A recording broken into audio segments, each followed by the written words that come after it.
Es el año 2044. El mundo se ha ido al demonio. El cambio climático finalmente terminó con la Tierra y la comunidad.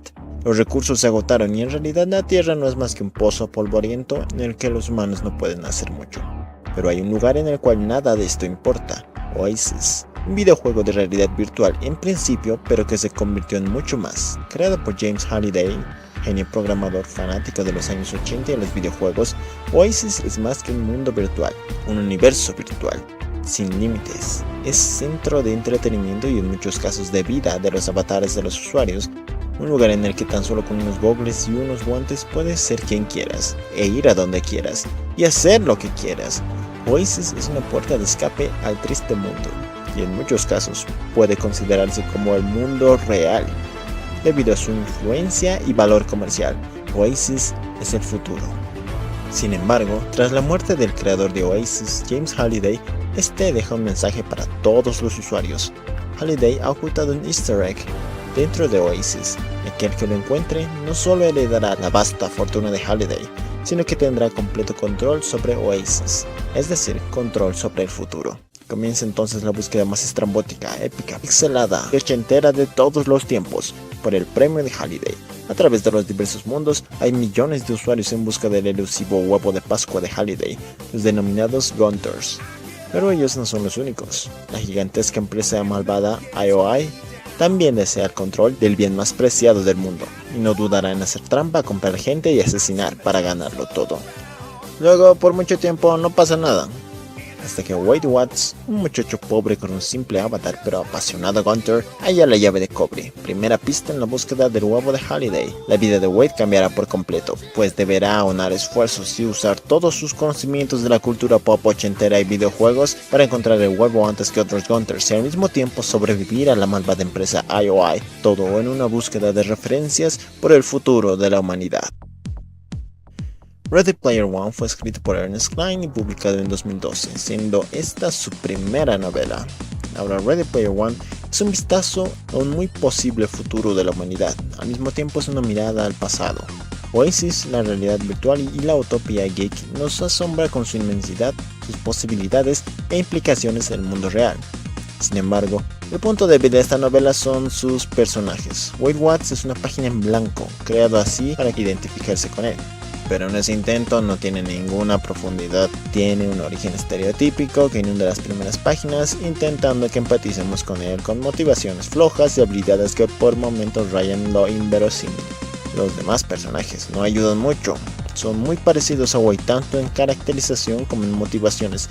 Si alguno podría resultar más interesante por su caracterización, sería H, y si H fuera protagonista, la historia podría resultar más interesante, cuando menos en lo que tiene que ver con el mundo real, pero no, solo tenemos al aburrido y simple Wade Watts. ¡Hurra! Otro problema de la novela es que es predecible una vez que coges el ritmo, es decir, una vez que ya sabes más o menos de qué van las pruebas, es difícil adivinar de cómo va a ir la historia, cuál será el clímax y el desenlace. En algún punto nos dan a entender que los malos ganarán, lo cual aumenta la tensión, pero no por mucho tiempo, porque es allí que Wade Watts hace uso de su calidad de protagonista para ejecutar planes perfectos e invocar conveniencias argumentales. También el hecho de que los grandes plot twists se ven venir de lejos, porque los personajes de villanos estereotípicos no ayudan en nada con esto. Me pregunto cuál será el secreto de este personaje. Tal vez... sí, era eso. Sin hablar de las tramas enteras que pueden ser predecidas con solo un primer vistazo. Un ejemplo más específico sería algo como esto. Tras echar un vistazo a otros varios foros de Gunters, pulsé el icono de una de mis páginas favoritas, el blog de misivas de Artyom, de una Gunter llamada Artemis. Más tarde en la novela, creo que no hace falta que diga que estaba perdida y cibernéticamente enamorado de Artemis. ¿Pueden decirme cómo terminará esta subtrama? Sí, así justo como lo imaginan. Y este no sería un spoiler porque es mencionado temprano en la novela. Vamos a mencionar ahora lo más interesante de la novela.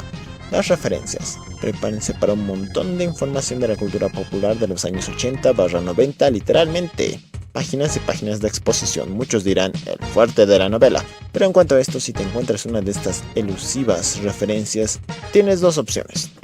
Número 1. No entendiste la referencia, no preocupar. Hay páginas y páginas de explicación que muchas veces no vienen al caso, pero aún así ya entendiste de qué están hablando. No es que te importe, pero si ya entiendes algo de lo que va.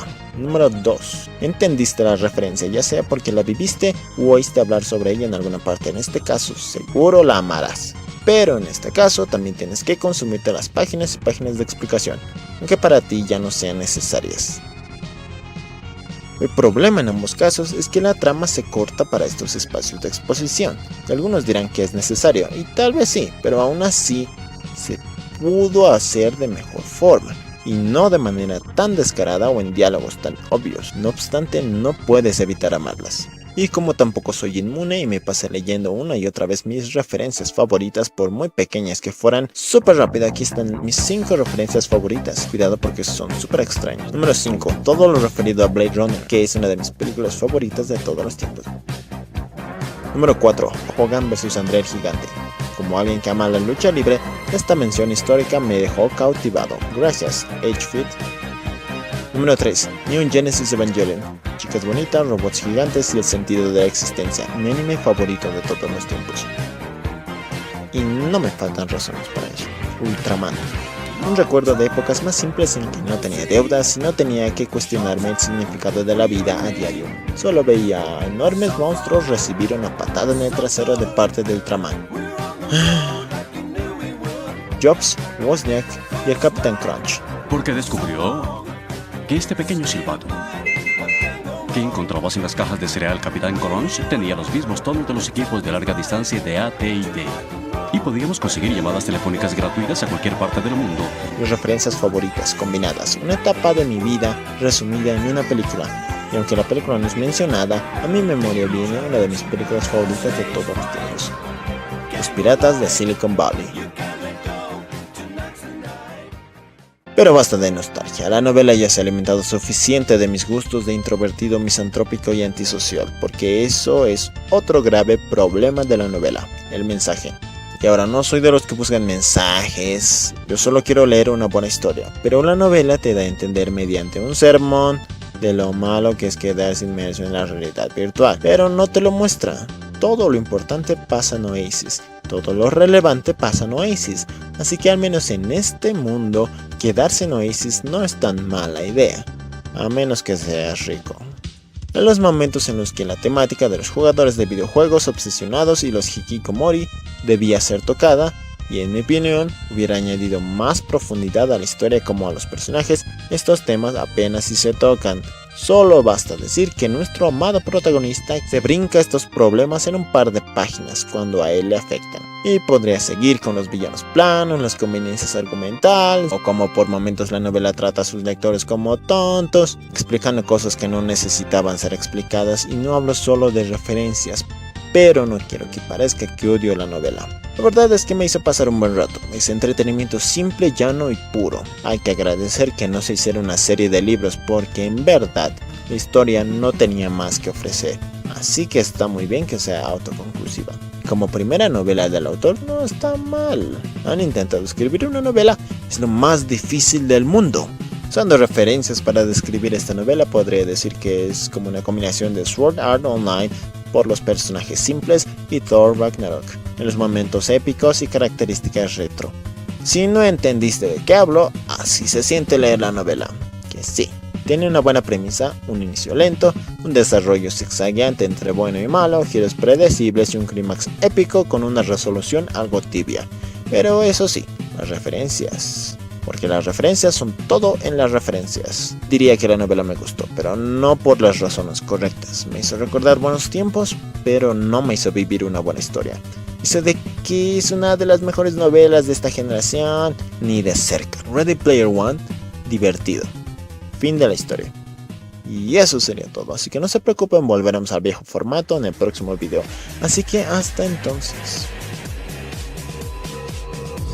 I'll take you to the highest mountain, to the depths of the deepest sea. And we won't need a map, believe me. Now let my body to the moon.